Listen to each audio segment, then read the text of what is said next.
Borges, que dizia que queimar livros e erguer fortificações é tarefa dos príncipes, tarefa comum dos príncipes. Ele estava lembrando com isso que o imperador da China, que ergueu a muralha da China, foi o mesmo que mandou queimar os livros anteriores a ele, separando assim no tempo e no espaço, isolando no tempo e no espaço a China.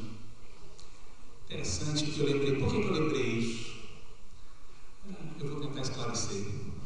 Primeiro, porque eu tenho uma sensação importante de que não se é autônomo quando se tem medo do diálogo.